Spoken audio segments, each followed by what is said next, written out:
All right, testing out the preview. Well, hey everybody, Good, welcome. good. Glad you Good. are here. Let me mute this. So there we go. That's better. I think we got it going. Look, we're like 9 seconds in, and it's still working. So that's good. Hey everybody, welcome. Lumpy Dog, the little angelfish on the thumbnail looked like a fleet of Star Wars fighters. Yeah, I know. Isn't that a cool picture with like the blue? Yeah, I like that shot a lot. Well, hey everybody, thanks for coming on over. Real thing, good to see you. Hope the angels are doing well. Rex Lee, welcome. Good to have you back. Mile High, hey. Although there's no Dank, so I don't get to watch you and Dank, banter, which is always fun, but that's okay. That's okay. Maybe Dank will make it later after he gets off work. I don't know. Lumpy Dog, thanks for being here. Thanks for being the mod. I appreciate it. Charlie, Viola, voila. Candy Overhauls, hey, welcome. Suzy Q, the water nurse. MHow9's fish tanks. Hey, MHow9, good to see ya. Hangar, Bob, welcome. Glad you made it. Hey Hangar, any luck with the those babies? They doing okay? Those are tough ones. They're so itty bitty. All right, looks like folks are piling in. 54 Punchy made it. Awesome. Devin Peppers, welcome. And Daryl Dimer, or is it Deemer? Or is it Diemer? I think it's Dimer. I'm gonna go with that. Correct me if it's not Dimer, like the coin, dime. Adrian, glad you popped over. Thanks for coming on over, Adrian. Vinoski Tank. Bob Kaler, welcome. Jadrin made it. Hey, Jadrin, I'm glad you could make it, man. I'm curious, Jadrin, how's that water sprite doing? I'm hoping it is starting to take over your life. In my experience, give water sprite a few weeks and it becomes your entire experience unless you thin it out. It's intense stuff. It grows super quick, which is why I like it, why it works so well for me. Anyway, hey everybody. So we're going to be doing a couple things today. Number one, we are going to be, I'm going to talk a little bit to start about breeding angelfish, just because I've got so many angelfish that have bred recently that, I don't know, that's been a big part of my life for the last few weeks. So I want to talk about it while it's fresh in my memory. And then after we talk about angelfish, I'm going to update you on the stuff that's currently breeding in my fish room. Besides angelfish, there's quite a few things going on. Then I'm going to give a quick little update on the getgills.com website, which is a great place to buy and sell aquarium fish. We've made some changes since last week. We've had a lot of feedback, had a lot of questions, and so I want to just update you on the changes and the progress we've made with that. And then we'll open it up to a free-for-all. So that's the docket for the night. If you have a question or a comment for me, please put it at Dan's Fish. And then unless you're Mile High Plecos, it'll highlight, and I'll see it and go right to your comment. So that way, I'm not scrolling through the feed forever looking for questions or comments to reply to, because that's always really boring, right? Watching someone just look through the feed and try to find something. So if it's something that I can reply to, or to make the chat lively or whatever, please put it at Dan's Fish. It'll highlight in orange. I'll see it real quick and jump straight to it. So let's start with talking angelfish. So I have had a ton of angelfish pair up and spawn and had a lot of babies. So there were, I think, 5 pairs that spawned and raised successful hatches from. So once that happens, I list them as proven breeding pairs and sell them off because I don't need 5 pairs of angelfish. So I just sold the last pair, and then the next day another pair spawned. So they just keep coming. And I've been having really luck with these platinum angelfish. The one thing that is a little difficult with them is the fertility rate isn't really high, but I don't think that's because the males have a fertility issue. I think it's just because they're new at this. So they don't quite know where to place the milk to fertilize the eggs really well. I'll often notice the female will lay a stream of eggs and then the male will go off somewhere else and spray his milled on a different stream of eggs. So they aren't real precise yet. They're still learning. I just wanted to talk to you about how easy I think it can be to spawn angelfish if there's a couple things that are set up. I don't think it has to be a hard, big effort. So the way I've done it to get pairs, the easiest way, what it does take is some tank space. That's for sure. But I have a bunch of angelfish behind me, as you can see, in this 125-gallon aquarium. And basically they're in there, they're fed well, the water's kept clean. The temperature's not high though. I'm not trying to induce breeding, so the temperature in that tank is mid-70s, 75, 77 degrees, somewhere around there. So you don't have to have high temperature. But I just keep the group together, and then every now and then a pair will form, and you'll notice that they're a pair because they start hanging out together and kind of chasing other fish out of the area. Their breeding tubes will start descending, and they just act like a pair. Once that happens, I just take the pair out, I throw them in their own tank, although a lot of the tanks I put them in have like corridors catfish. One of the tanks actually has swordtails in it and cories, and they do just fine breeding in there. But I put them in another tank, I put a piece of PVC pipe in there that's leaning at an angle, and they'll usually spawn within a few days if the female is ripe and if her tube is down before I move her. So in my experience, get them in a nice big tank, get a bunch in there, and pairs will just happen. If you remove the pairs, they'll spawn pretty quickly. The change of tank helps stimulate the spawning, and they usually go straight to that PVC pipe and lay their eggs on it. Once they've done that, leave them in there, at least I do, I leave them in there for a day, because if I do that, so they spawn in the morning usually, I'll leave them overnight, and then at the end of the next day, I'll take the pipe out and artificially incubate the eggs. The reason I leave it in for that day is because then any eggs that have fungused, it gives the parents a chance to pick those off. So when I put the pipe in the rearing container, the hatching container, I don't have a ton of fungused eggs in there on the pipe. The parents have had a chance to pick those fungused eggs off. So I leave them one night. If I leave them 2 nights, then by the next morning, all the eggs are almost always gone.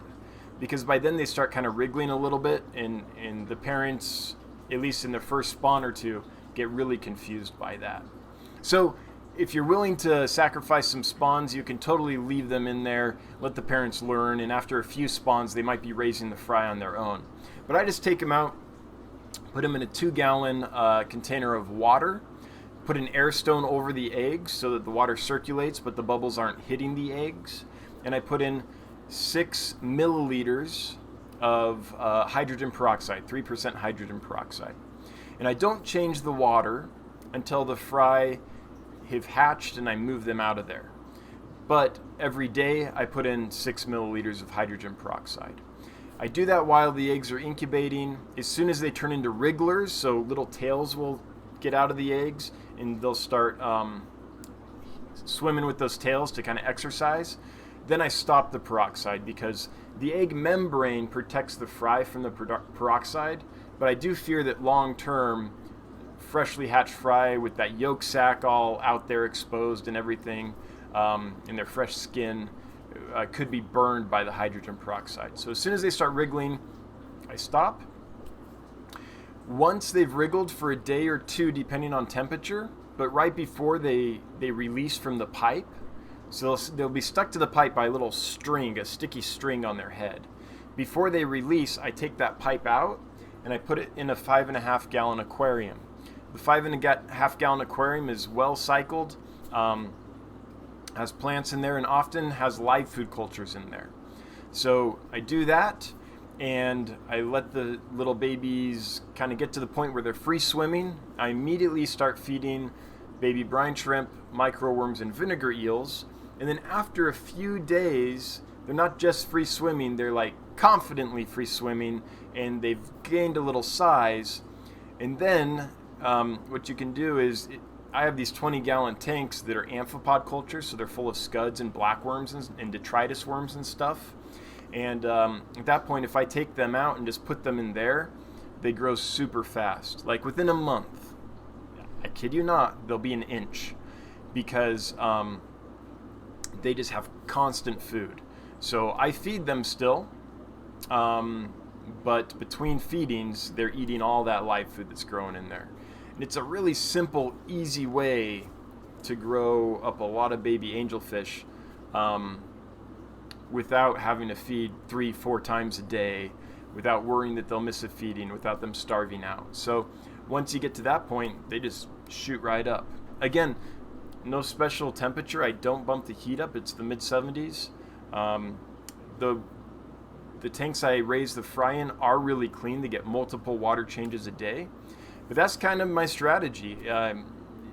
It's pretty simple, and it works well for me. The only thing I think that would be easier is if the parents raised them on their own, and then once they were free swimming, you just removed the parents and maybe dumped a whole bunch of live food in there to keep them going. But yeah, that's the strategy. So if anyone has any questions about that, let's talk about it, or we can talk about anything else fish related.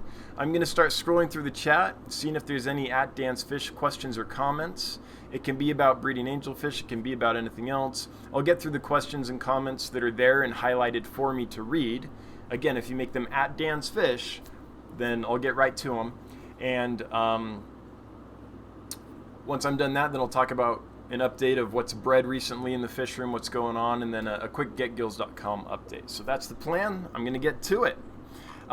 So scrolling and looking, and I overfished. Like I went fly fishing, and the next day my wrist was hurting from just too much fly fishing action. So I've got a little brace on, so it's making it really awkward for me to use my mouse. So I'm going to do my best here, but it might take me just a little longer than normal because the brace gets in the way. All right, Gone Mad says, DansFish, what's the best way to contact you about fish room racks? Well, we can talk about it right now, but you can email me, dan@dansfish.com. You can email me, dan@getgills.com. You can leave me a Facebook message on the DansFish page. You can message me through there. But email's the best, dan@dansfish.com or dan@getgills.com. I check those at least once a day, often more. So yeah, I'd be happy to talk with you about that. But if there's anything specific that you want to know about that here, there's a lot of people here that have built fish room racks and can answer questions or tell you their experience. So where are you at on the project? What are you trying to do? If you have any questions, let us know. All right. And by the way, Gone Mad, welcome. I don't know if I've seen you on the channel before. If I have, then sorry. If I've forgotten, then I'm sorry. There's a lot of users and I don't have a great memory for names. But if this is your first time or it's been a long time or something, then welcome. Glad to have you here. JH, glad you made it, man. Glad you made it. How's the island?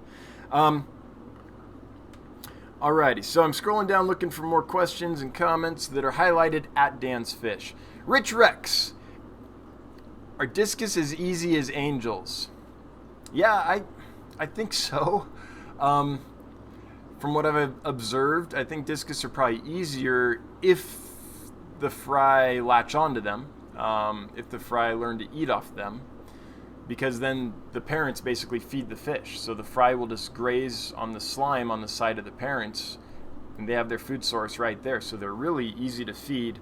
It can be a little more difficult if the parents are a light-colored fish because the fry are attracted to the dark color of the parents. So if you notice, discus that have fry that are feeding on them often turn pretty dark, and that's to attract the fry to them. Now, I want to put in a big caveat, which is I've sold a lot of discus. I've kept a lot of discus. I've never bred discus. I never set it up that way. I've never raised batches of discus here in my fish room. I've seen lots of other people do it, and I've learned a lot about it. But that's my caveat: is I'm not a discus expert. So as much as I said is as much as I have observed, but it's not firsthand experience, and that's the experience that really matters. So I'm not the expert on that, Rich. But the challenge with baby fish is getting them to eat and keeping the water clean. And with discus, as long as the babies go to the parents and start feeding, which they kind of usually do naturally, then that feeding issue is no longer an issue. Then it's just an issue of keeping the water clean and the parents happy. Hey, I got a super chat. Awesome. I'm going to check that out. Bob Kaler's Fish Hobby. Dan's Fish, thanks for your getgills.com email. Hey, you're welcome. Thanks for making a store on there, Bob. I love the pleco in your store logo or your store image. That pleco's good looking. And yeah, I hope that it's useful. I hope that I hope you can post some fish on there or find some fish on there that you want to buy. So for those that don't know, getgills.com is a website that launched very recently that my brother and I created. And it's a great place to buy fish or sell fish online. So anyone that has fish for sale, if you have 1 fish or 100 fish, you can go post them there. Or if you're looking for fish to buy, you can browse what other people post there. And it, I think, is a good website because it's easy to post thumbnail pictures and videos and all that stuff. So, in fact, let's naturally then segue into what we've done. Here's the list of what we've done on the Get Gills website since we last talked. So, a couple things. One is people asked if we could put a plant category on getgills.com, and we've done that. So now you can post plants in their own category instead of in the other category. So that's been done. We've also added different shipping methods. So now instead of just priority mail, you can do small, medium, or large priority mail boxes. The same with FedEx and UPS and Express and several different mailing options. And we are changing things a bit to make shipping fully customizable. So instead of picking shipping options from a list, you can actually type in the shipping option you're using. So you can type it in and maybe put a description of what that shipping method is. So it's a little more customizable for you.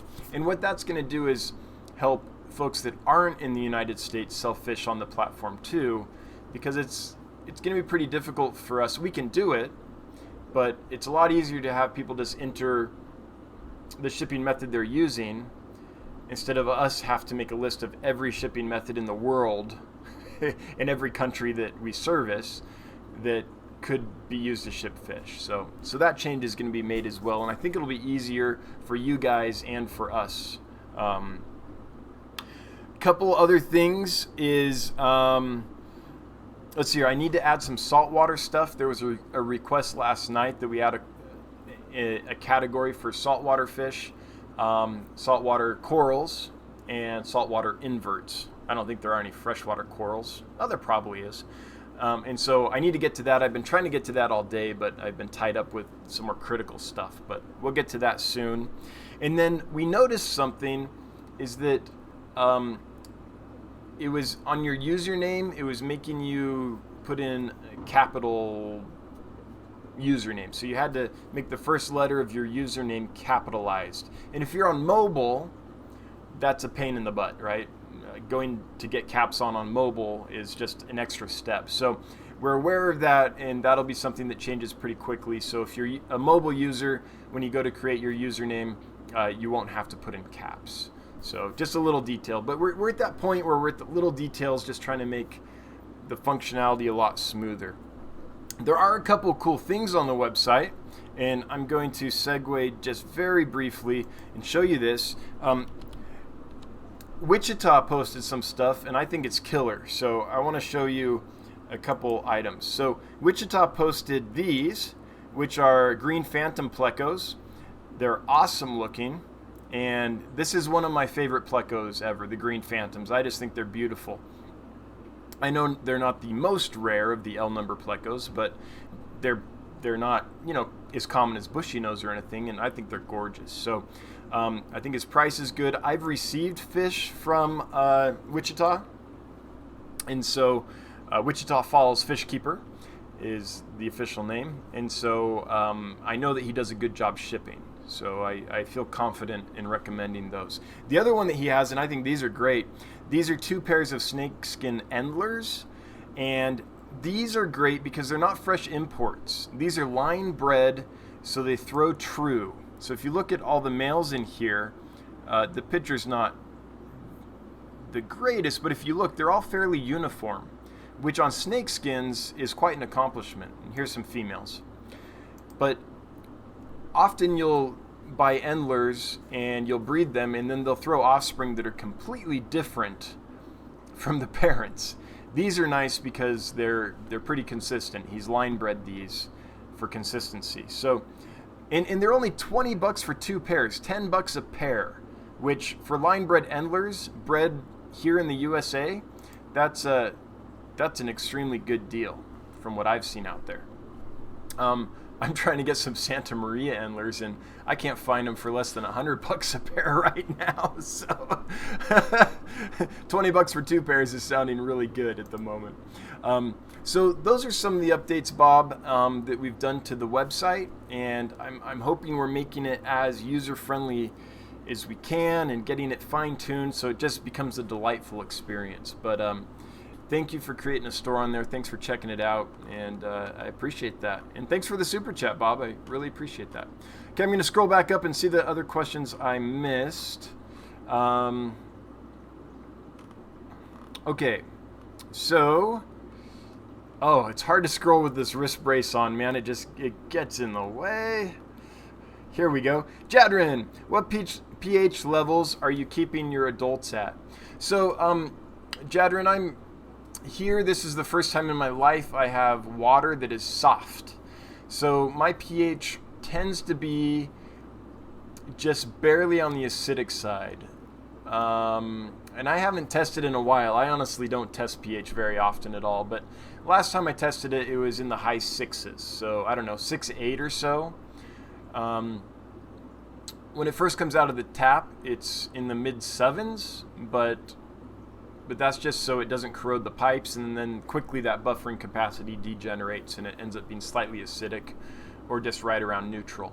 So my water's pretty soft here in the pH. Personally, I think hardness is more the parameter to watch more than pH for most fish, but it's soft, and if it's acidic, it's pretty slightly acidic, at least last time I tested it. Now, that being said, I've kept angels and raised angels in very hard water when I lived in California. So if that question is in regard to what we were talking about breeding angelfish, I honestly think the pH doesn't matter. Most strains of angelfish have been bred so long in captivity that they're used to the harder water.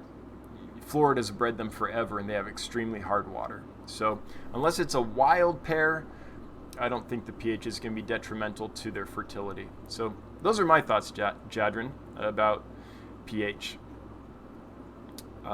KC at Dan's Fish. Do you let angels breed all year long or change temp to only let them spawn half the year for better yields? So KC, I'm not, I just leave the temperature pretty much the same. Now, this is a basement. It's pretty well insulated. But in the summer, it does get a little warmer in here.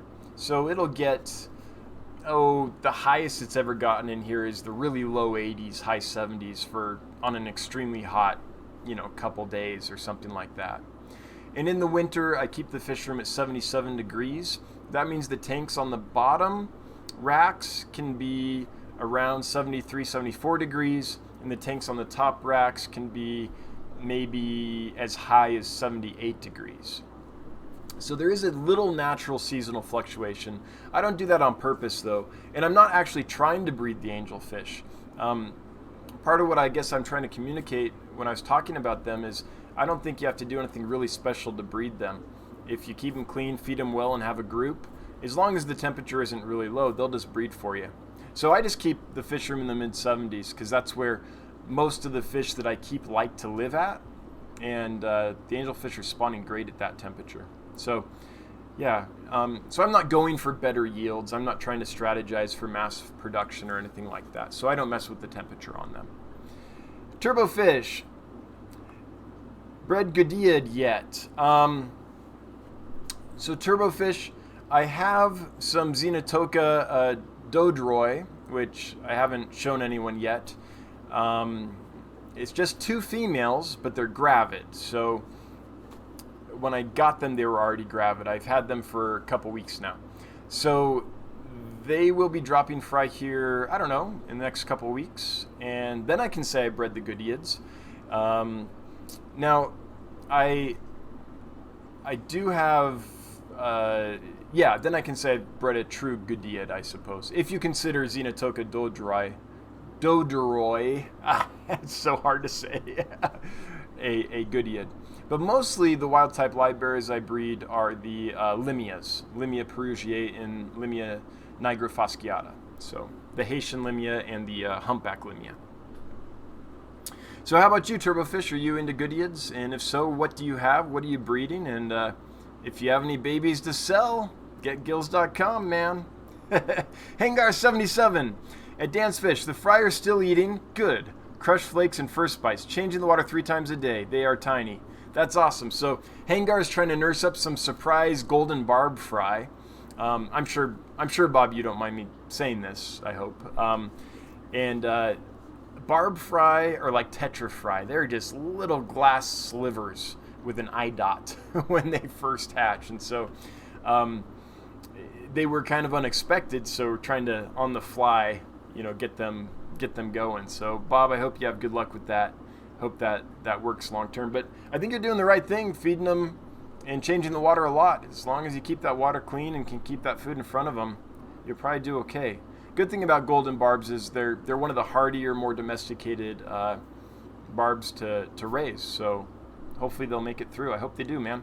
Brett Barr at Dan's Fish, do you have info on setting up the live food tanks? So I'll tell you how I do it. I set them up just like any other tank, except for they don't have a box filter. They just have a sponge filter. So the box filters I have are for removing particulates in the water column. So I just set up a normal tank. It can be any size. I usually use a 20 long or a 30 breeder. I also have live food cultures and going in my 5.5 gallon tanks when there aren't any fish in them, just so they're still cycled and ready for fry or ready for breeders. Basically a system where if I put an adult pair in there to breed, they'll have tons of live food and get real fat real quick and be able to spawn. Or if I throw babies in there, there's tons of live food. So my little 5.5 gallon tanks often have live food in them. Generally, it's a 20 gallon long. It has a sponge filter on one side. It has, it's a bare bottom tank. I have floating water sprite in it, and that's pretty much it usually. Every now and then I'll put in like a little container with rocks in it, like pumice or something. That scuds like that. They can go into those rocks and dig around and cling onto stuff. But pretty much it's as simple as a bare bottom tank with a sponge filter and some plants. I have a light on it because that keeps the plants going, and some algae growing, which the live food can graze on. They are on an automatic water change, so they get either a 33% water change every 24 hours. Yeah, that's about the average, 33% water change every 24 hours. I've dialed that down on some of the tanks to more like a 15% water change, once a day. And then, depending on the live food in the tank, I feed them different things. So if it's black worms in the tank, then I feed them like algae wafers, because that's got a good bit of protein, but also some plant content. They're an omnivore. So I feed those, and I feed a shrimp pellet. And the reason I feed that is because a long time ago, I bought a whole bunch of algae wafers from Ken's Fish, and I ended up not liking them a lot for my fish. So it's just a cheap food I had sitting around that I didn't want to feed my fish, so I fed them that. And then the shrimp pellets are cobalt shrimp pellets. I bought a big tub of them, and then I really didn't like that food for my fish either, so I just feed that to the live food. So it's kind of waste food, I guess. Leftovers is what I feed the live food. If it's scuds, then I feed those, but I also supplement that with a lot of vegetable matter. They love zucchini, pretty much any fruit or vegetable matter. One of their favorite things is cantaloupe rinds. Like when you eat your cantaloupe and you have the rind left with a little bit of the orange on there, if you dump that in the tank, they'll just attack that. and they'll eat it down to like this paper thin shell of rind left. So pretty much any fruit or vegetable matter. I'm sure onions wouldn't be good. I'm sure avocados might be a problem, but your normal stuff that's normal fruit, normal veggies, I guess. You can feed them, and they really like that. Also, if I have a spawning mop in a tank and it gets a ton of algae on it, I'll take it out and I'll put it in the scud tank, and they'll just eat all that algae up. They love algae. So pretty much I treat them like fish. I keep them in a bare bottom tank with a filter. I change the water frequently, and I feed the heck out of them. And they just grow and bloom, and there's tons of live food in those. Now that does take a lot of room. I think a lot of times with live food cultures, we make the mistake of being like, well, it's live food, I'm going to put it in this little, margarine tub or something. And that's just, those habitats are so small and unstable that they tend to crash real quick on you. So in my experience, if it's an aquatic live food, like blackworms or scuds or detritus worms or anything like that, snails, just treat them like fish. Keep them in an aquarium, filter them, change the water, and feed them a lot. So I hope that answers that question, Brett. If you have any follow-up questions or I can clarify anything, let me know. I do want to clarify one thing. I have fruit flies as well. I don't keep them in aquariums. I keep them in your typical fruit fly containers. Microworms I keep in little containers. Vinegar eels in little containers. So it's not for every live food, but I think it works well for the larger live foods. The next one I'm going to try in a 20-gallon long is probably Daphnia. I haven't tried that yet. Yeah. Rich Rex at Dancefish, what's the best color background for discus and angelfish? So, I honestly don't think that they care that much. Discus keepers tend to keep discus against a white background, but that's because they are anal retentive OCD about keeping their tank clean, and that way they can see any little spot of algae and scrub it off. That's your typical discus tank. It's completely bare, and the keeper is constantly scrubbing it down so you don't get any biofilm growing on it. It's almost a sterile environment. That's not how I keep my discus, but that's how a lot of people do it. Now, different colors of discus look good against different backgrounds, so it depends.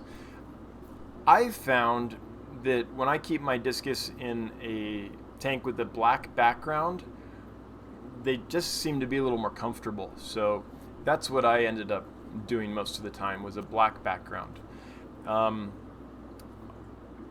But it depends. Some people don't do that because they don't want their discus turning dark, and if you put it against a black background, they'll have a tendency to turn darker. So if you want the discus to stay lighter, keep it in a lighter colored background. If you want it to stay darker, keep it in a darker colored background. And even though I said they tend to settle in better against a black background, which I think is true, it doesn't mean they won't settle in against a white background. They'll totally do that. It just might take a little longer or something. But once they're settled in, I don't think the background color matters to them very much. Once they're comfortable, they're like little dogs. They just come up to the front of the aquarium and beg for food, and they're outgoing and all that. So long term, I think it's up to you what color you want. For quarantine and for kind of getting them used to life in your fish room, I think a black background can help that stage. So that's a roundabout way of finally getting to that. Sorry, Rich, that was a little circular, but I think we got you there. For angelfish, I have never found that it makes a difference. I would just keep the angelfish against whatever background you think they'll pop best against.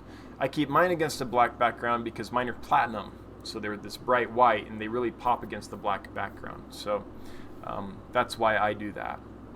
But maybe you have a black colored angelfish and you want to see it better. I think you could put it against a white background, especially a domesticated strain. They're so used to captivity that they'll be fine. If it's a wild type, they might feel more comfortable in a darker background, at least until they settle in. But the domesticated strains, they're pretty adaptable. So anyway, Rich, I hope that helped. Let me know if you have any follow-ups. So, looking for the next one. Hey, Petsotics, welcome. Glad you are here. Hey, Wichita. Glad you're here. So, I've got some. If anyone has any other questions or comments that they want me to get right to, please make them at Dan's Fish, and then I can jump right to them and see them easily. Man, this thing is itchy. I don't know if you've ever had to wear one of these, but I don't know. It's kind of like a cast. It's super itchy.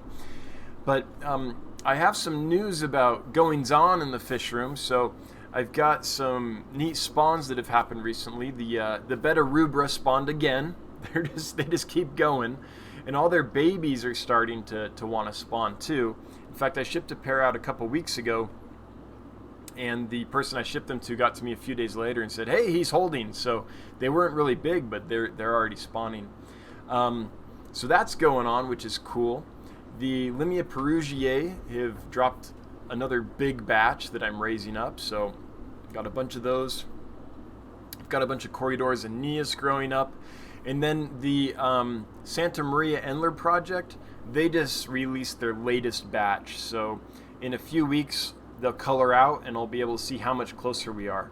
We're getting really close. The batch before this one was to the point where sometimes they looked almost exactly like the parents, and it was maybe 70% of them did. So this next batch, I'm hoping we're almost there. I think it'll be this next batch and maybe one more, maybe two more. But that project is coming along nicely. We're getting really close to an alternate line of Santa Maria Endlers. And maybe it's the Santa Maria 2, just to not confuse it with the other line.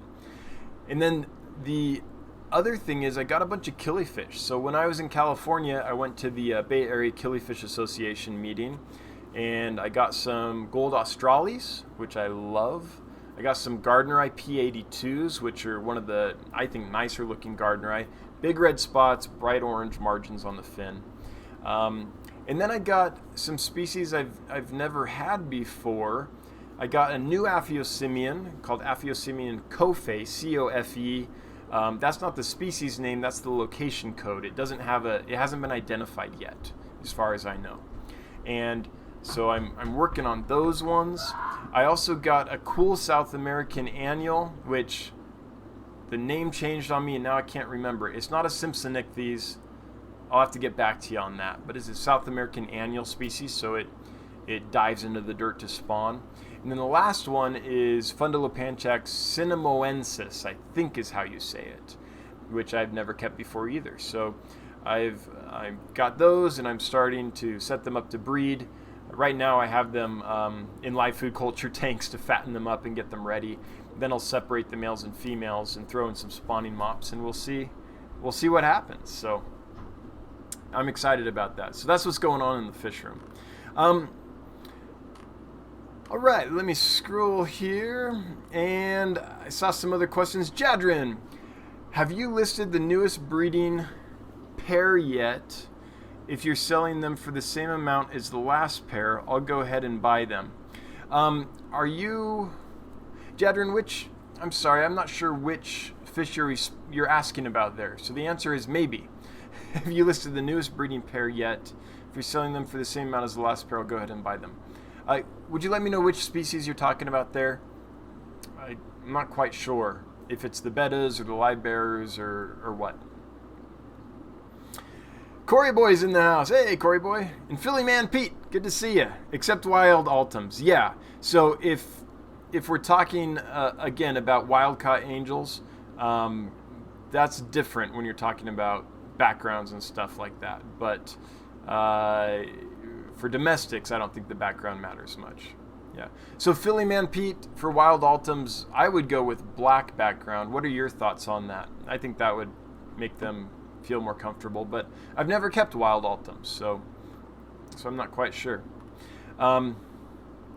Devin Peppers at Dan's Fish. Does this sound like a good setup? Okay, a 55 to 75 gallon with an AquaClear 110 and a sponge filter is enough filtration, you think, for breeding for profit tank with shrimp, bristlenose, and endlers.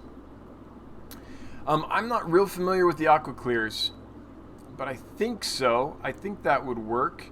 It all depends on the bio load, it all depends on your maintenance schedule, honestly. So you could do a tank like that with, just an air stone and no filtration if you change the water a lot. But I think that sounds good. I would just keep an eye on parameters, and if you find in a breeding for profit tank, you can start getting massive bio load. The shrimp can take off, the endlers can explode, and bristlenose are very prolific. So I think the key there, two things will help you out. Yeah, that's great. In my experience, if you throw some water sprite in there or some other really hardy, really quickly growing plant, that'll help maintain parameters, because those plants will just suck waste out of that aquarium. And it depends on how often you want to change the water as to when this happens, but you'll eventually notice your parameters starting to disintegrate a little bit just from biomass. And so then it's just a question of, do you get more filtration? Do you change water more often? Or do you lower the biomass in the tank? So Devin, it's hard to give you an exact answer because it depends on your biomass and your maintenance schedule. But I think in general, yeah, that sounds good. And the bigger the sponge filter, the better, in my opinion. So I'm not quite sure what size sponge filter you're talking about there. But I think that the sponge filter is what I would rely on for biological. And I would use the 110 just to remove particulates and keep the water clear. That's how I would look at it. But yeah, that sounds like a good setup in my opinion. Does anyone else have any opinions about that? About a 55 to 75 with an AquaClear 110 and a sponge filter for breeding for profit? I think that sounds pretty good. Again, everyone's maintenance schedule though and bio load expectations are different, so that'll play a part in that. Corey Boy says, your tequila sunrise guppies have exploded in my fish room. Well, hopefully that means they've had lots of babies and not like got dropsy. But that's awesome, Corey Boy. I'm glad. They're beautiful. And so I've been clear about this, but just so everyone knows, the tequila sunrise guppies, and I'm pretty much out of them now. I mean, I had a few hundred pairs. So I'm not surprised, and they kept breeding. But I finally, I think, sold through those. But if you get those from me, then I often use those in other projects. I'm currently using them in an endlers project. So Corey Boy, I bet you got a lot of really interesting stuff thrown in that. A lot of yellow jackets, a lot of even some Santa Maria types might show up, at least after a few generations, and some sunrise too. Some sunrise guppy genes will stay in there. But I bet that's a cool looking tank full of babies, man. But I'm glad they're doing well, and I'm glad that they've exploded, hopefully figuratively, in your fish room. But yeah, I shipped my last 2 pairs of those out this Monday. And by the way, good news, all the fish that I shipped this week arrived alive. In fact, I don't think I've had a fish arrive dead or haven't heard of any problems for at least 2 months now. Maybe even 3. So the success rate for shipping and getting fish to my customers alive this year is now in like the high 99 percentile. We're getting real close to 100. I had one little blip, I can't remember if it was early summer or late spring, where the flagfish weren't shipping well, so I just stopped shipping them. And I think there was 1 or 2 other species that weren't shipping well. Skunk cories didn't ship well, and there might have been another one. So when that happens, I just stop shipping those and disperse them locally. But besides those little couple blips, everything's been fine pretty much. So it's been a great year for shipping fish for me. All right. Jadrin, the Platinum Angels. So yeah, Jadrin, they're available right now at getgills.com. Let me show you. So yes, there's a pair, unless it's been snatched up. Right here, Jadrin, if you go to getgills.com, here's the pair. It's the same price. They're $50 a pair, which I think is very reasonable for proven breeders for angels. In fact, when I was researching what to price these, I couldn't believe some of the prices people were asking. So I was like, $50, that's all I need to get. I think that's a good deal. So yeah, they're available right here, and you can go to getgills.com and pick them up if you would like. And I've got a few others that are starting to show a little behavior, but they're not very far along. I think it'll be a couple weeks at least before another pair goes. But yep. Philly Man Pete. Okay, I have found a black background for wild Altums is very nice. They're very challenging to breed. I've not accomplished that feat. Yeah. They have a reputation for being difficult. And, you know, so did Pterophyllum scalari, though, the common angelfish. That used to be hard when it was first imported, too. It's just a matter of getting them established and getting a few generations bred in captivity. And from there, it gets easier. Ted Judy did a neat series of videos where he went to Colombia and he hung out with the person that collects and exports a person. I don't know if it's the person, but a person who collects and exports Altum angels from Colombia. And so you get a look at how they're kept. He tested their water, and if I remember right, the pH was like, I don't know, in the 4s maybe? I mean, it was really low. I can't remember exactly the pH, but so any animal coming from such acidic water is going to be challenging to keep for the first few generations because it's not used to bacteria.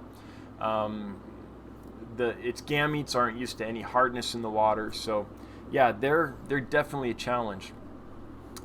My fish godfather, Jim Forche, used to keep some massive angels in a 360-gallon tank, and I think they were Altums. They might have been Dumerols, if that's even a thing. I'm trying to remember as a teenager what they were called, but they were huge, and man, they were stunning. I'm pretty sure they were Altums. But Philly Man Pete, I hope you crack that code and get those breeding. They're a fish that I can't wait until they get more stable in the hobby and captive bred are regularly available because they're just so stunning. They're just so big. They're awesome. Redneck Aquatics, this isn't at Dan's Fish, but I happened to see it. What are your feelings about ordering angels from Angel Mania? I don't know. I've never dealt with Angel Mania. If anyone else here has, I've never even heard of them. I'm sure they're fantastic. I don't know.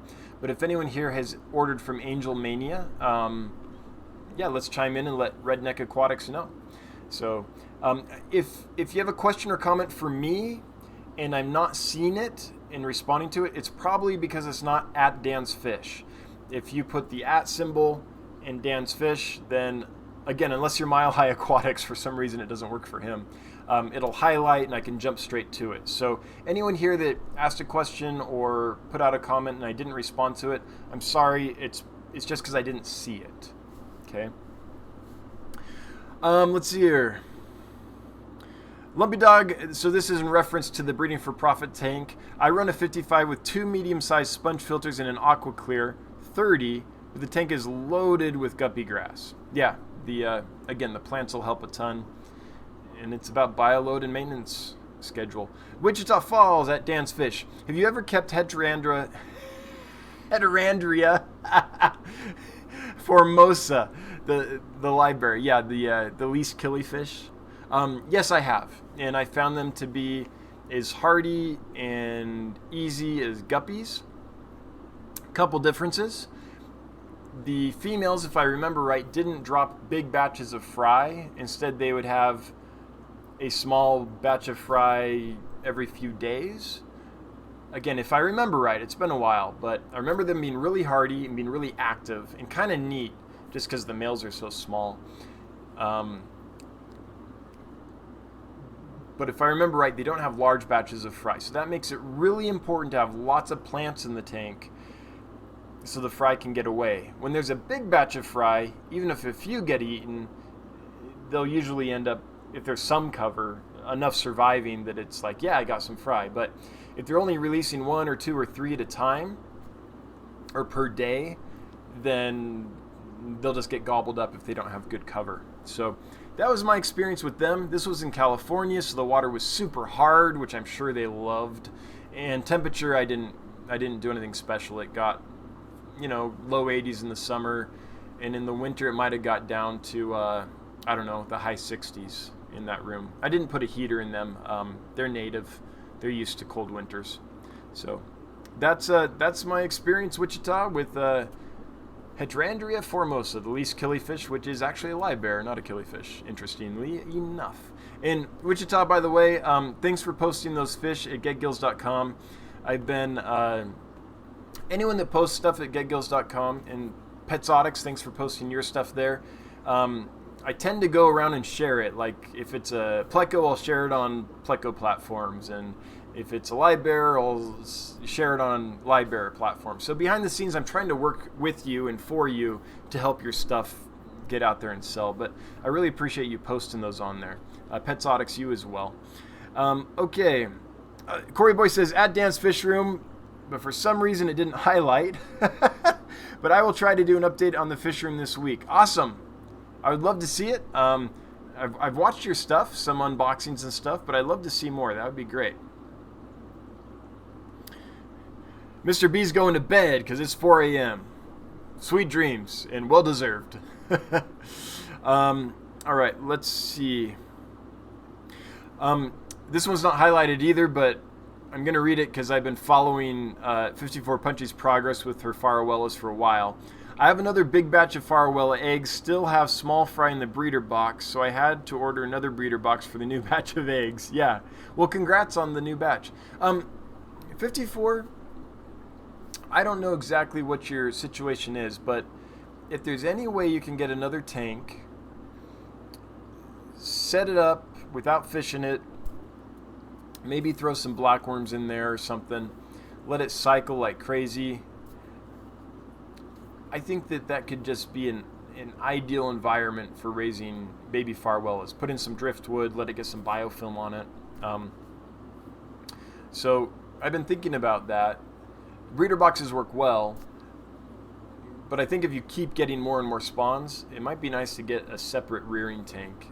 Again, if you can, I don't know your situation, but the more established it is, the more life you have going in there without having other fish in there, the better when you throw those fry in there. Cherry shrimp are great too in an environment like that. So anyway, just a thought. All right, let's see here. I skipped something because my wrist bumped. This stupid brace bumped my mouse. Here we are. Philly Man Pete, your fish godfather probably had the Altums. They can get 15 inches from tip. Yeah, it was probably them. From the tip of the dorsal to the anal fin. A truly spectacular angel at adult size. Yeah, they were awesome. They were in a 360-gallon tank, so they they had room to really be themselves. They were absolutely beautiful. Lumpy Dog, Mile High Plecos, a guy that knows how to tie that Dan's fish. Oh, that's funny. Hopefully I haven't been missing your stuff, Mile High. I've been just scrolling and looking for orange, but I'll come back. Oh, we just reached the bottom. Oh, Bob Kaler has a hint for folks that are having trouble making it at Dan's Fish. So I see it when it highlights. It didn't highlight because it isn't auto-populated. People are trying to type in your name, doesn't work. Huh. So, yeah, I think if you put at Dan's Fish, yeah, here we go. It'll pop up, then you auto-populate it, and it'll be highlighted. Cool. So, yep, there we go. So let it auto-populate, folks, and hopefully it'll highlight then. All right, we're at the bottom, so I'm going to scroll back up and see what I missed that wasn't highlighted, and get through some of this. So, just scrolling kind of quickly, so I might miss some stuff. Looking for stuff that I missed. Down the wormhole. Hey, welcome. Love the handle. That's a good one. Hangar 77 still looks like they're eating crushed flakes and first bite. Oh, already read that. Sorry. So that's you answering a question about your gold barb fry. All right. So just bear with me for a second, and then we'll get going again. But just a second here. Oh, Jadrin, are you doing a calendar again? Jadrin says, hey, Joseph, better hurry with the calendar picks. I'm almost full already. So, I guess that means, Jadron, you're probably... Sorry, I'm a little out of it. I had to go out of town. I launched this website. I'm a little behind, but if you're collecting pictures for your calendar, folks should know about that. Yeah, that would be... If you have cool pictures, send them to Jadron so he can make his calendar. That sounds awesome. Candy overalls. Trevor, Michael, Kevin now? Oh, man. We're going to have to... yeah, so many Michaels. So, yeah, it's going to be interesting. Okay, and Mile High Plecos. I'm going to legally change my name to Michael Trevor Kevin. Yep, do it. Do it. Just at least for one live stream. That is funny. Mr. B's fishing things. No, I don't play with the heat. Not sure why people do. My logic is the parents were comfortable enough to breed at temps. Why mess with it? Yeah. So I think that's in response to talking about if I altered the temperatures for breeding the rainbow fish. But that's how I kind of go about it. If the fish spawned in there and the eggs hatched, I figure it's good enough. Oh, Turbofish is working on Dodroy now as well. Cool. That's the one I'm working on. And I know they're beautiful, but I just have females right now, so yeah. Lumpy Dog posted a video on building racks. Oh yeah, great. Thanks, Lumpy Dog. So for the viewer who was asking about how to contact me about building racks, there is that video that kind of outlines exactly how I do it, but maybe you're trying to do it differently, and I can still help you out with however you're trying to do it. But yeah. Alrighty, and Bob Kaler's Fish Hobby. Love to support those who are active in the fish fam. And Bob, you do so much. I see you on other live streams and things, and you're always helping out, answering questions, throwing down a super chat, things like that. So thanks so much for your support of the fish fam and of the Dan's Fish channel. It's very much appreciated. The lucky schmuck told me about this yesterday. Cool. I don't know quite what it is, but cool. Maybe it's this stream. Welcome in that case. Philly Man Pete, I saw those green phantom plecos. Only one available. I believe Wichita has 3 available. Don't you, Wichita? I think. But I think you're posting on some different platforms, so maybe you don't want to say there's 3 and then have someone buy them somewhere else and get in trouble. But there's 1 available at getgills.com, but I think Wichita has 3 available total. Wichita, could you chime in there and clarify? I think... Wichita Falls, here's a shameless plug. If anyone buys the Endlers on the Get Gills website by Friday, I'll send you 3 pairs. 3 pairs for $20. That's a steal. That's like, what, $7 and a pair, pretty much? $6.66 a pair, something like that. I don't do the maths, but that's awesome. That's amazing. Thanks, Wichita. That's fantastic. Lumpy Dog, who has forgotten to click that like button? Yeah, all y'alls. Let's do that. I'm not going to do a countdown for a like spike or anything, but if you do like this stuff, please like and share. It helps out a ton. In fact, that's the best thing someone can do to support is being active in the chat's great, super chats are great, and all that's appreciated. And I totally don't want to say those aren't important, but the best thing is sharing it, getting other people to come here and building the audience. Or going to getgills.com and posting an item for sale. That would be fantastic. The key to getting that website to work is getting more people to post stuff for sale on it, because once we get enough stuff for sale on getgills.com, there'll be this tipping point to where it attracts enough buyers that there's consistent buyers there looking for stuff. And then that by turn attracts more sellers. And so what we really need right now is more people to post items for sale at getgills.com. So if you have stuff for sale and want a place to do it, I hope you do it at getgills.com. Let's just leave it at that. That's my shameless plug. Corey Boy at Dan's Fish Room. The betta only eat live food, or do they eat flakes? So the better rubra I have for sale eat flakes, eat pellets, eat live food, eat frozen food. When they were younger, they even ate rapashi. I haven't fed them as much rapashi now, but they'll still pick at it. So they'll eat anything pretty much. Now, wild type bettas, when you first get them in, when they're from the wild, you almost never can get them to eat anything but live or frozen. Their prey drive is too conditioned. So it has to kind of move or swirl in the water and be kind of this meaty thing for them to eat it. They're pretty much a pure carnivore. But the ones that I'm selling are captive bred, so I've raised them on, yes, live food, but also flakes and pellets and all kinds of stuff.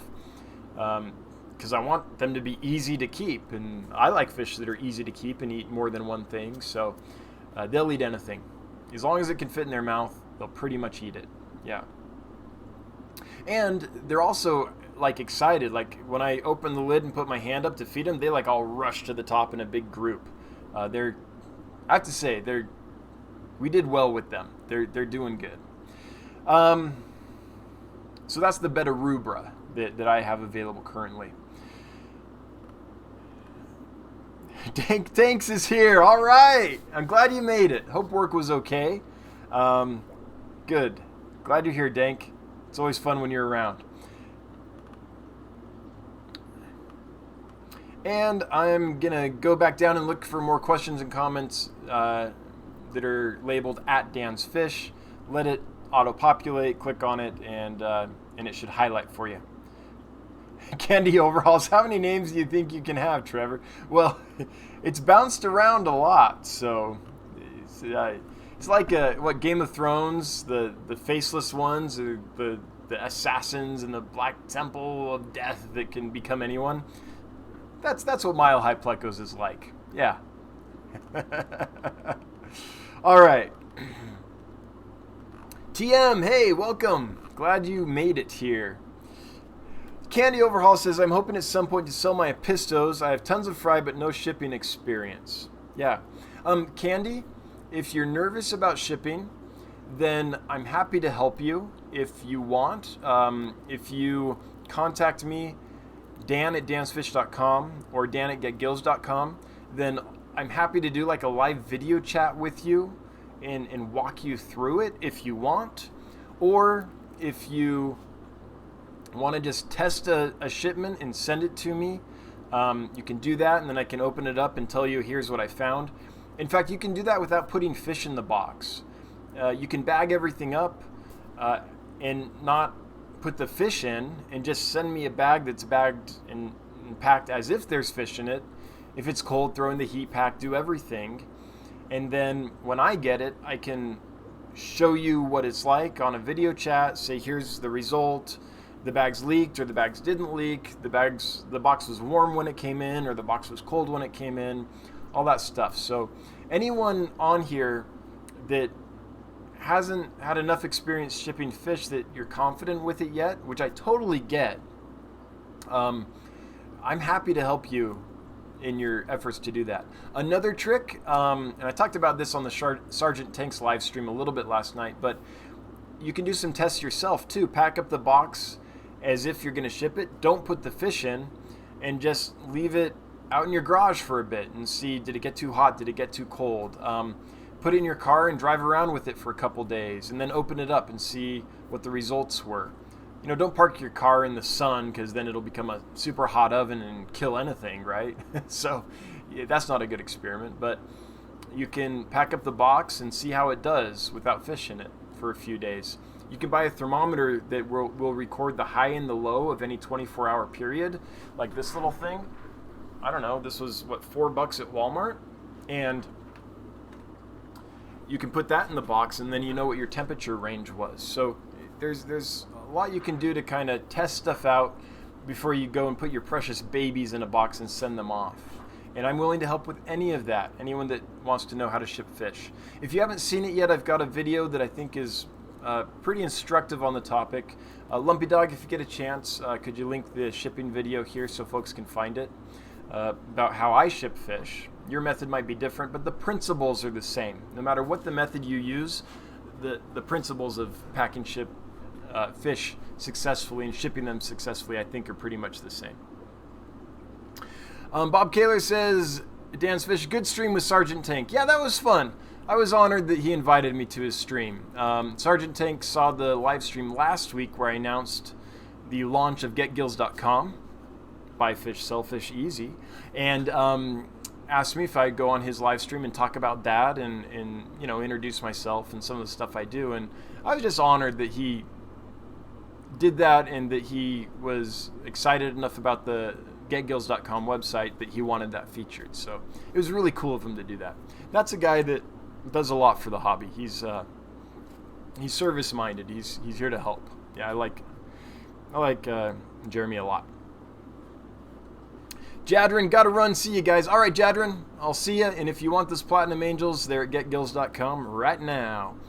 Petsotics, that's a good idea. I've never shipped fish or plants, but plants I assume are not as complicated. That's true. I think plants are probably easier.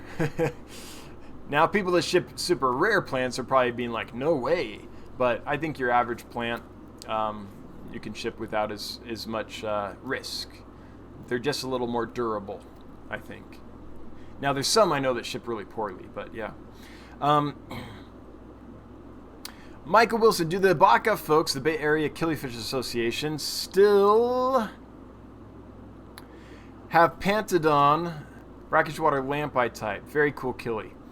Did they have Pantodons at that specific auction? I can't remember. They had several rainbows. They might have. Oh, I can't remember.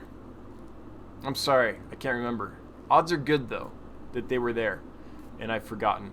That's a fish that likes it pretty salty, and I don't keep any brackish tanks or anything, so if they were there, I would have looked at it and been like, oh, that's super cool, and just moved on and not remembered. Sorry. But those are some really cool fish for sure. Yep. They had some blue eyes. I think one of those was brackish. They had some lamp eyes. I can't remember if it was Pantodon though. So Wichita Fish Keeper does have 3 of the L200, the Green Phantom plecos, available. So I guess, yeah, he's got 3 available. Yeah, we'll stick with that. Excited for the calendar from Jadrin Aquatics? Yeah, absolutely. Oh, cool. Michael Wilson, sorry I missed your... Oh, hey, I missed some at Dan's Fish stuff. Sorry.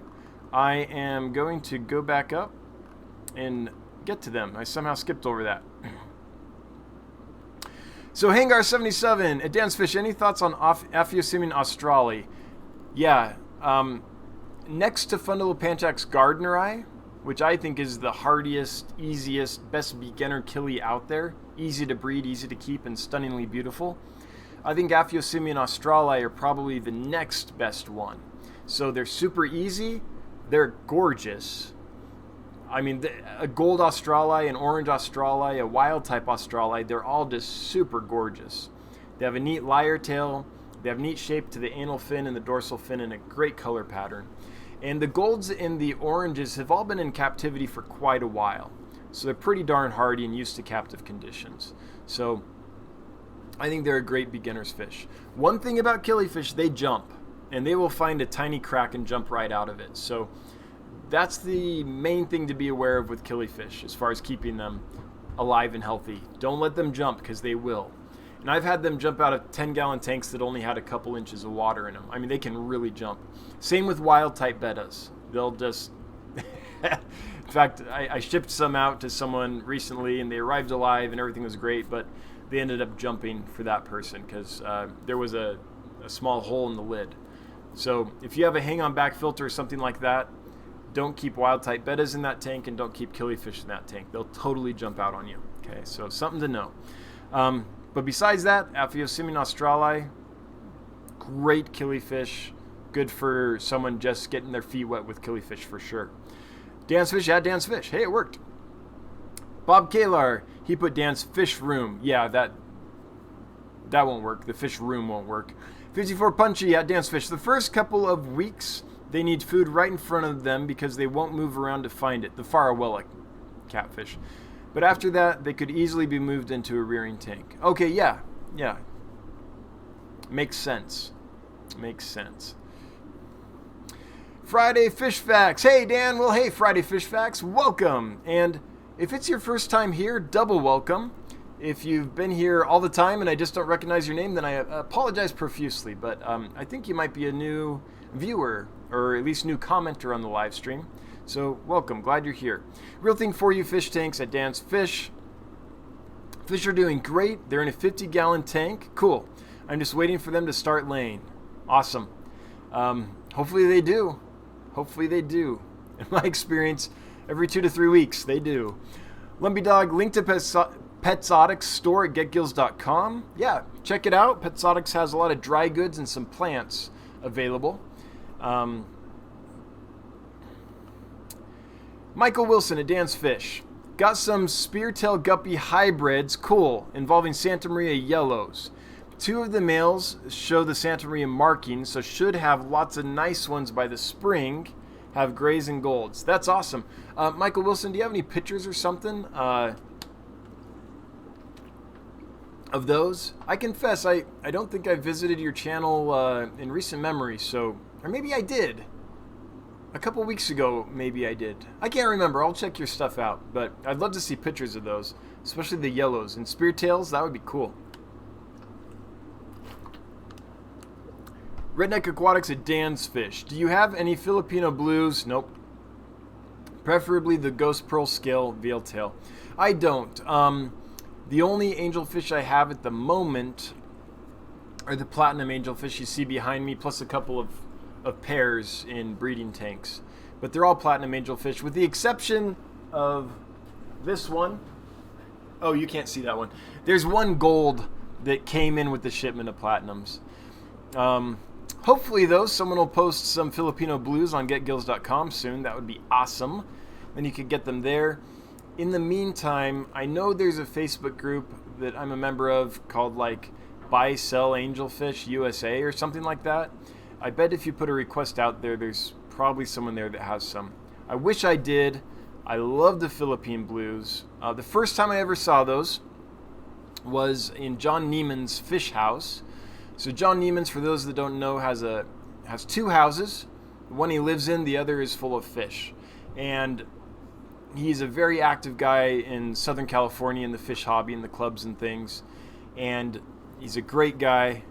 He helped me when I got started, not when I got started. I've been doing it for a while, but he helped me when I moved to LA and got started keeping fish in Los Angeles. He was a guy that would help me out, invite me over, show me how he did things, walk me through things. Great guy. He has a 1,000-gallon aquarium in his living room, which is lit by sunlight. So he has, are they called sono tubes that bring the sunlight down from the roof and light the tank that way? It's awesome. But anyway, I was in his fish house and I saw the Philippine blues. They were new to America at the time, and the sunlight was hitting them. This wasn't in the 1,000-gallon tank. This was in a different tank in his fish house, and man, those were gorgeous. And I'll never forget just that first sight of them, just those blue veins.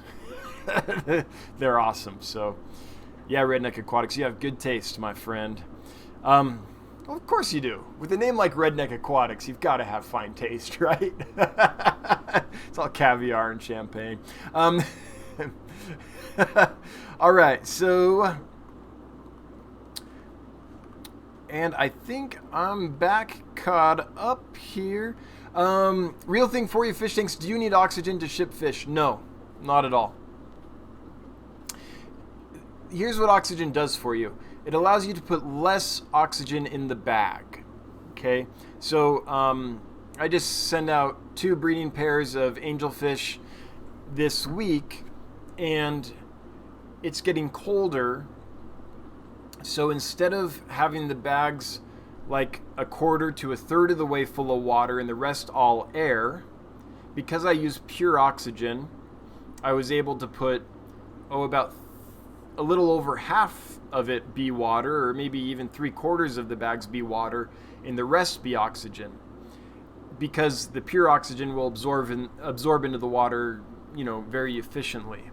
So it allows me to put more water in the bag, which keeps the temperature when I'm shipping it a little more constant because there's just more water volume, which is, takes longer to shift in temperature. That's the real advantage to oxygen in a bag when you're shipping fish.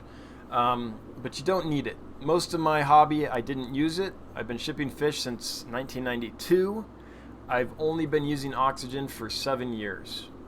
And I haven't noticed a big difference, except it gives me peace of mind, really. And it lets me put more water in the bags for temperature control.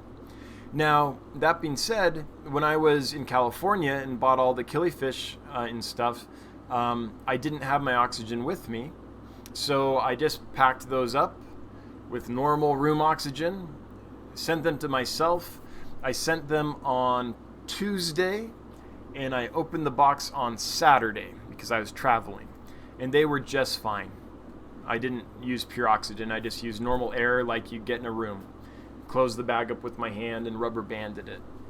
Double bagged, of course, all that stuff. But yeah, you do not, real thing, need oxygen to ship fish. It just lets you do it a little differently if you need more water and gives you peace of mind. Bob Kaler's Fish Hobby. I won't let you change from one, though. Great. Moving on. Oh, it won't let you change from one, though. Yeah, so the green plecos.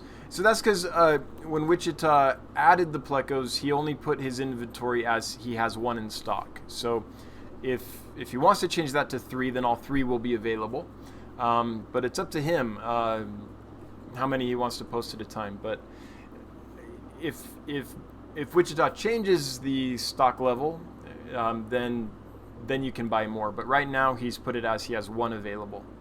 So Wichita, if that's I'll fix it shortly, Bob. Great.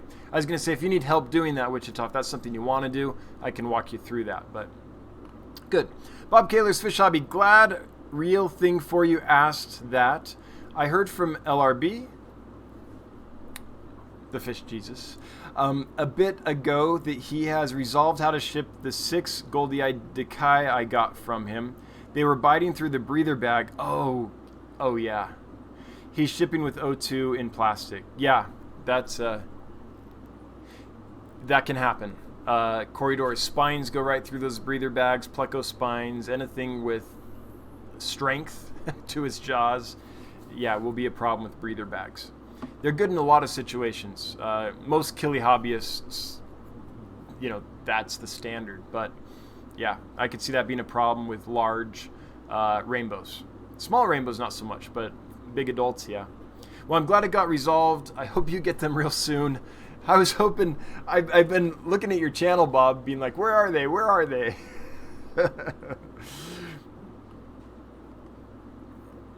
All right, 54 Punchy Dancefish. Have you ever had an opportunity to import Indian Royal green pipefish? Oh, man. I want some very special colors when they breed. Need small live food, but can do that. So, if I had the opportunity, yes. I've had the opportunity to import a lot of fish like that. Some different types of freshwater pipefish, some toothpick fish, some things like that. I never have, though, because they're so delicate and they're so expensive that, frankly, I'm just scared to death to do it. But yeah, they're available. Like, not all the time, but you can get them. One day, when things are going well, and Get Gills is paying for itself, and some of the expenses in this fish room have been kind of worked out, then I might have the cash to try something like that just because I want to. Up till now, though, I haven't been able to do that. I'm just not that flush with cash, and so I've had to kind of hedge my bets. But I know that fish you're talking about, and man, I'd love to do that. And yeah, you're gonna have to get some Daphnia cultures going, some scud cultures going, get some cherry shrimp cultures going maybe, So you have young cherry. In fact, if you get a tank and have a thriving cherry shrimp culture in it, or colony in it, I suppose, and it's planted and everything, just put the pipefish in that. That'll be awesome. There'll be tons of small cherry shrimp babies they can eat and stuff. And then you can supplement that with Daphnia and with brine shrimp. Maybe scuds too, although scuds can really outcompete a shrimp culture, so you might have to be careful with that. But the scuds might be small enough, even the adults, that the pipefish could eat them. But one thing about those 54 is I've never seen anyone be successful keeping them long term, just feeding them baby brine shrimp. They really need to have the Daphnia and the other things in there as well. So just keep that in mind. Yeah. But man, one day I would love to do that. You know what fish I saw when I was in California? I saw a couple fish I'd never seen in person before. One was Corridor's Weitzmanni. One was Corridor's Equus, which I have a video of that I'll be posting if it didn't already go live. And this was at Rich Byerly's fish room. Rich Byerly is a legend in the aquarium hobby. He's been doing this forever. He's on the board of the Sacramento Aquarium Society. And he has this big warehouse where he has thousands of gallons of aquariums. One of his things is this massive pond, which I can't remember how big it is, but it's, I don't know, 20 feet long or more, maybe about 4 feet high, and it's got big predatory catfish in it, and he also keeps African cichlids in it, and the African cichlids have a bunch of babies, and then the predatory catfish eat the babies. It's kind of this this cool kind of little ecosystem he's set up. But anyway, the other fish I saw there that your question reminded me of is the peppermint pike, or the peppermint gourami, which I'd never seen in person before. I'd just seen pictures. That's another fish I'd like to try importing someday. I just can't do it until I've really tied up any spare income I have, any spare resources in getgills.com and in the fish room and stuff. So I'm just not flush enough to do it right now. But I'd like to. I would like to. Welcome to Jeffro's Fish Keeping. We don't need to know about the bathroom, but that's the most interesting part of life. Yeah, that's a little FYI there, or TMI there, Jeffro. Hope you're okay. Last Raven 215. I was wondering, I love the swordtails you have, but how many males do you keep in the tank? Every time I put 2 males in with 6 females, they spar and look like they will kill. Oh, they will. Yeah. So swordtails keep 1 male with a group of females, or keep several males with a group of females. If you only have 2, they will wear each other down. If they don't outright kill each other from battle, one of them will become dominant, and then the subdominant one will just gradually waste away because he's so stressed out. If possible, you want several females too. If you have only 1 female, then the male can just, keep trying to breed with her and bug her over and over and over and over, and she can get stressed out too. So if you only have a pair, then let them breed, but then separate them, give that female a break, let her have her babies, let her recover from having her babies, and then add her back in with the male. That's how I would do that if I just had a pair. Ideally, you have 5 males or more and at least as many females, if not more, if you want to have more than 1 male in a tank. Also, visual barriers, plants, or places for them to kind of get away from each other, that works as well. But I've swordtails in this tank, and they do great, but I have multiple males, so they spar frequently, which is great to watch, but there's so many males in there that they don't ever just pick on one to the point where that male gets run down. So Last Raven 215, yeah, swordtail males can be very aggressive to each other, and they can be hard drivers on the females. So you kind of have to do the cichlid thing where you get a group of them to spread aggression. Okay, I have multiple male Leartail, so he wasn't breeding. Yeah, that's right. He's not breeding, but he's going to try to breed. So the Lyre-tails, even though they can't breed, they'll still drive the females. They still want to breed. They don't know that they aren't going to be successful. So they still have that attitude. Yeah. Prolific Breed, thanks for sharing the wealth of knowledge, Dan. You're welcome, Prolific Breed. Thanks for being here. And yeah, I'm glad you're around. And I hope the fish are doing well. I hope they're still doing awesome. Lumpy Dog, I find that the early maturing swordtail males are much more aggressive than the normally maturing males. Oh, that's interesting. I typically cull early maturing males. Yeah. So I've never paid attention to that, Lumpy Dog. I totally believe it. I hadn't noted it. What I do know about early maturing males is they're often going to stay small.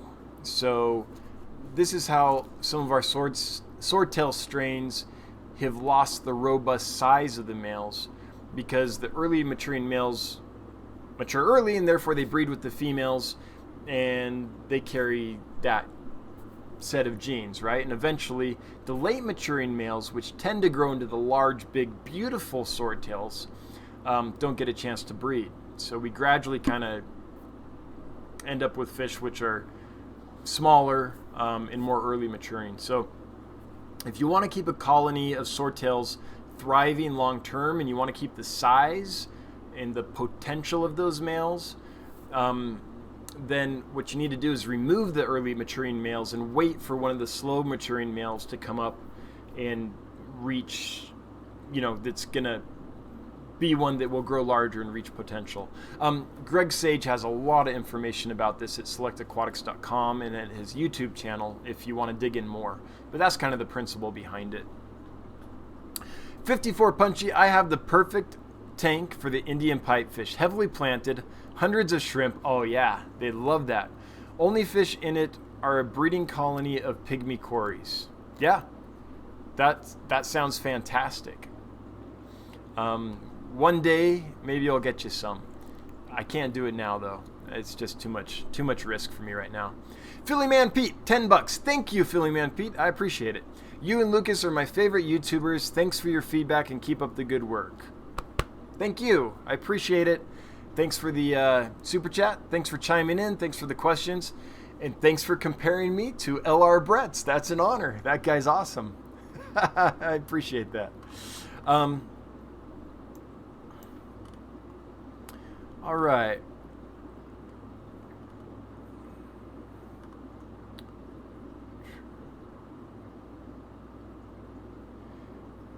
$54 Punchy, I just need to find the pipefish for sale. Finding other pipefish, but not the Indian Royal. Yeah. I have a lot of patience, though. I'll find them. Yeah, I mean, they do occasionally show up. They command a super high price, and the risk is high because they're going to be delicate to acclimate. But they're worth trying. I mean, they're awesome. Petsotics, I agree. Thanks for sharing the wealth of knowledge, Dan, and for the Get Gills website. I love it. Well, thank you. Thanks for posting on it, and I'm looking forward to getting the Seachem Prime from you soon. I was running out, so I was glad you posted some. Gone Mad, really like your stream. Glad Jeremy had you on his channel. Dan the man. Well, thanks, Gone Mad. Thanks for coming. Fish Jesus, yeah, that's LR Bretts. I mean, I have to be careful with that because my understanding he doesn't really appreciate that comment. But every time I see him, I'm like, well, it's just so fitting. TM Aquatics. Are there any live bearers that I could use as dither fish with my zebra plecos? Yes, that thrive in warmer temps. Yes, absolutely. In fact, I use live bearers all the time for this purpose.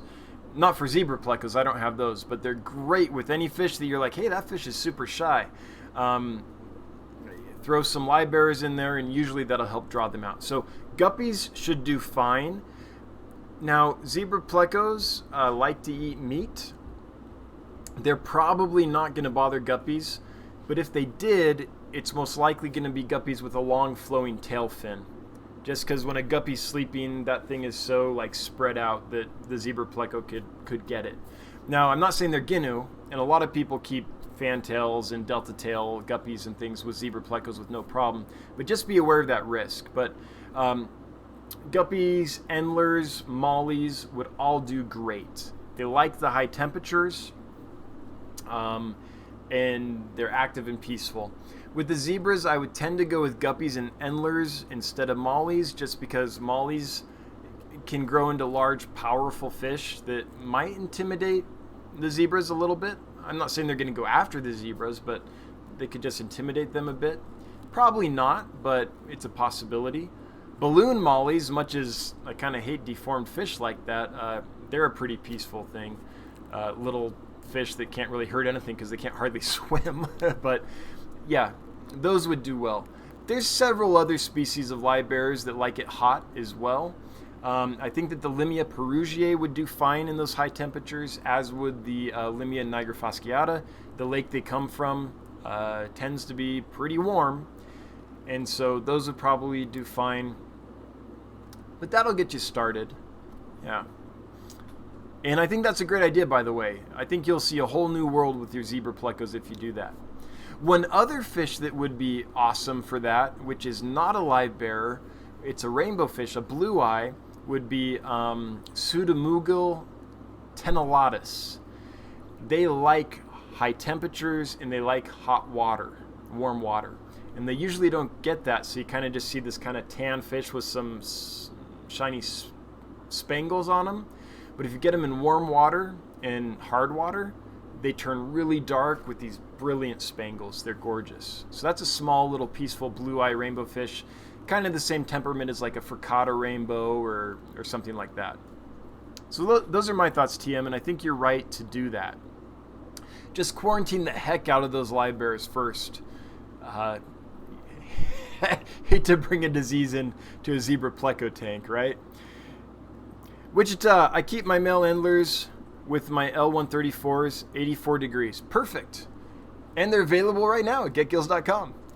Sorry, I can't help plugging it. I just can't. Anyway, folks, we've reached the bottom of the chat. We've been going, for an hour and a half. So it's about time to wrap it up. If anyone has any last-minute comments or questions that they need help with or just want to get out there before the stream ends, now's the time, because shortly here, we're going to wrap up.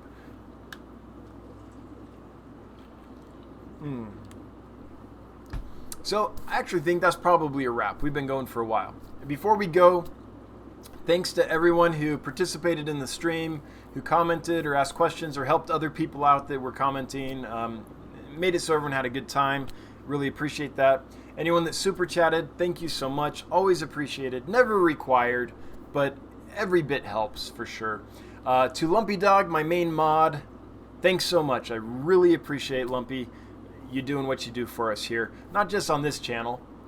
I especially appreciate what you do for my channel, but throughout the fish fam and the aquarium hobby. Thanks so much.